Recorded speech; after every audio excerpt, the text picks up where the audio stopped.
Ada kembali.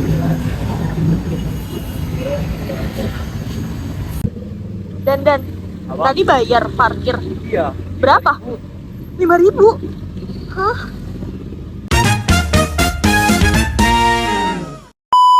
Halo guys, jadi sekarang gua sama Ahdan udah nyampe di Braga.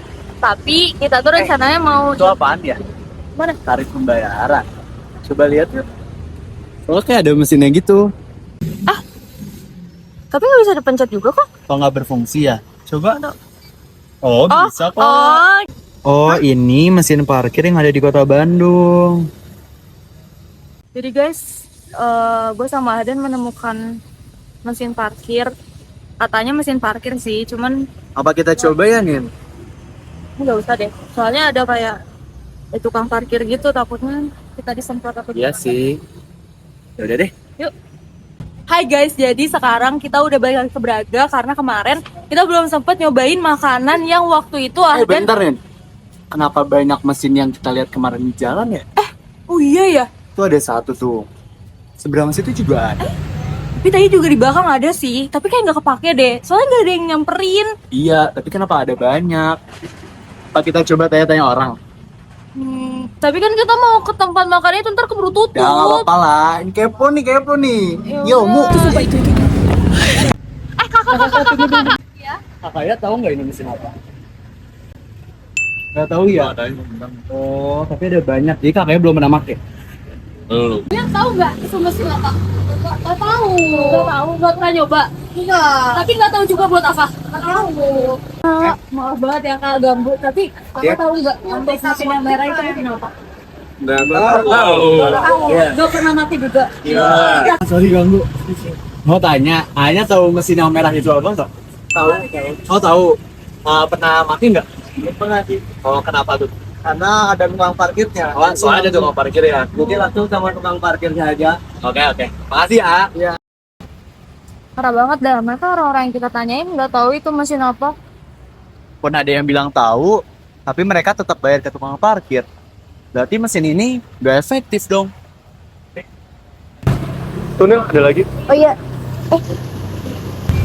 Jujur, ini tuh bukan cuma nggak efektif, tapi juga jadi simbol kegagalan kebijakan yang mahal harganya. Iya, Allah. Kalian tinggal lagi di sini ya. Tapi dari tadi nih, itu lagi sih kan mungkin. Pas banget lagi kak. Ini tuh sebenarnya mesin apa sih? Soalnya kayak nggak kepake kayak gitu. Boleh dijelasin nggak kak? Kenalin, ini namanya Terminal Parkir Elektronik yang disingkat sebagai TPE. Ini dibeli pemerintah tahun 2016 dengan anggaran 50 hingga 80 miliar loh. Di mana satu mesin ini bisa mencapai 125 juta. 445 mesin, banyak banget. Yaps, ini tersebar di 211 titik di Kota Bandung. Ini tuh sebagai bagian dari proyek Bandung Smart City yang diluncurkan oleh Wali Kota Ridwan Kamil tahun 2013. Dan ini mesinnya dari merek Kel. Nah, tujuan dari mesin ini adalah untuk memastikan bahwa untuk meningkatkan PAD aktivitas parkir dan juga memastikan bahwa pengawasan yang masuk itu transparan dan diambil oleh oknum yang dia bertanggung jawab. Berarti mesin yang nyala cuma setengahnya aja, Kak? Iya, dari 100% cuma 54% doang yang aktif. Dan yang aktif juga nggak semuanya dipakai, ada yang cuma jadi pajangan doang. Nah, terus kalau kita lihat dari laporan tahun 2015, sebenarnya target PAD dari parkir ini 135 miliar. Tapi yang aktual cuma 6 miliar, cuma 4,4% doang. Hah? 4% doang? Kalau sekarang, kalau kita lihat dari tahun lalu, 2024, sebenarnya targetnya ada 33,7 miliar. Tapi yang ternyata cuma sekitar 9 miliar, jadi cuma 28%-an lah kira-kira. Hah? Kok bisa anjlok gitu sih? Padahal mesinnya udah canggih. Nah, itu pertanyaan bagus. Itu yang perlu kita bedah akan salahnya. Yuk, kita bedah. Yuk, ikat mana?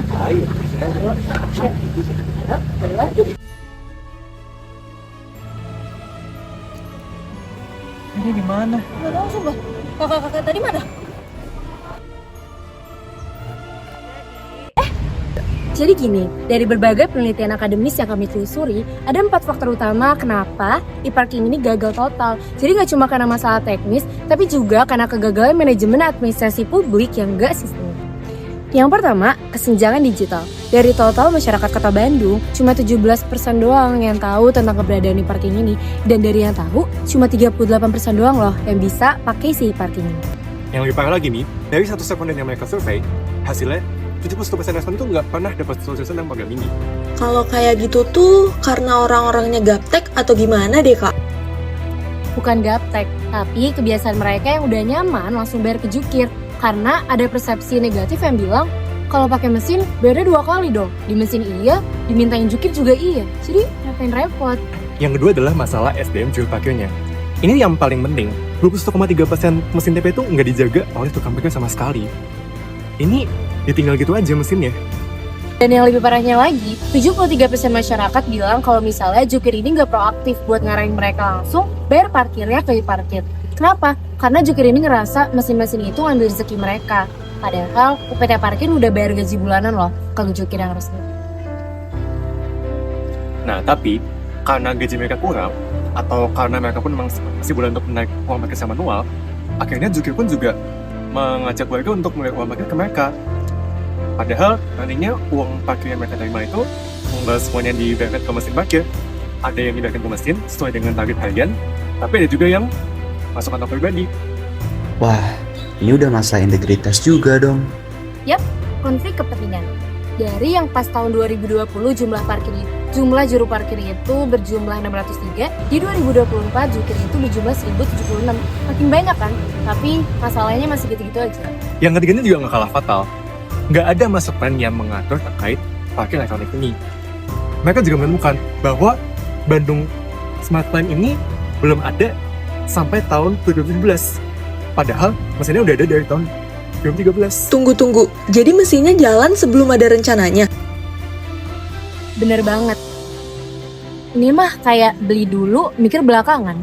Dan juga peneliti tuh udah menelusuri 6 regulasi mulai dari Perda nomor 16 tahun 2012 hingga RPJMD Kota Bandung. Gak ada tuh satu pasal pun yang mengatur dengan detail tentang e-parking. Gak ada aturan soal siapa yang merawat mesin ini, bagaimana sanksinya kalau sang warga atau jubir melanggar, berapa lama masa pakai mesinnya. Semua itu nomor doang, gak ada aturan teknisnya. Terakhir, yang paling menyakitkan, gak ada teknisi yang ditugaskan khusus untuk merawat mesin-mesin ini.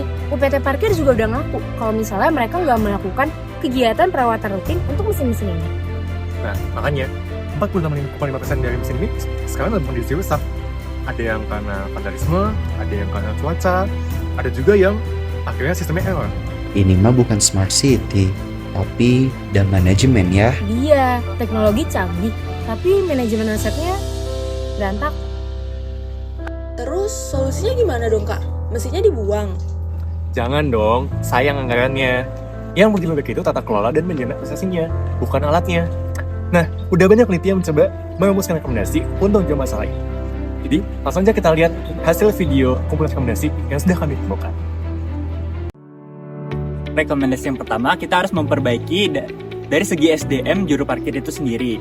Nah, untuk rekomendasi kedua, integrasi dari sistem pembayaran digital itu bisa mempermudah dari pembayaran mesin parkir. Kan zaman sekarang udah banyak banget ya, e-money, e-wallet, ada QRIS. Yang ketiga, sosialisasi harus lebih aktif dan lebih gencar untuk diberitahukan kepada masyarakat. Seperti misalnya melalui berbagai macam media seperti billboard, terus ada sosial media juga seperti Instagram, TikTok, dan juga bisa melalui influencer untuk mengedukasi penggunaan mesin parkir tersebut. Nah, untuk rekomendasi yang keempat, pemerintah juga harus menyiapkan teknisi-teknisi khusus untuk perawatan. Oh, masuk akal sih kak. Berarti tuh jatuhnya bukan salah mesin ya? Lebih ke salah otak pengelolaannya mungkin? Iya ya, percuma dong, alatnya canggih, tapi manajemennya aja masih manual. Bener banget, jadi solusinya bukan cuma teknologi, tapi pendekatan holistik mulai dari regulasi, SDM, koordinasi, kelembagaan, sampai edukasi masyarakat. Dan yang paling penting, jangan sampai inovasi cuma jadi bahan kosmetik kota. Smart City bukan soal mesin mahal, tapi soal tata kelola yang bijak dan transparan.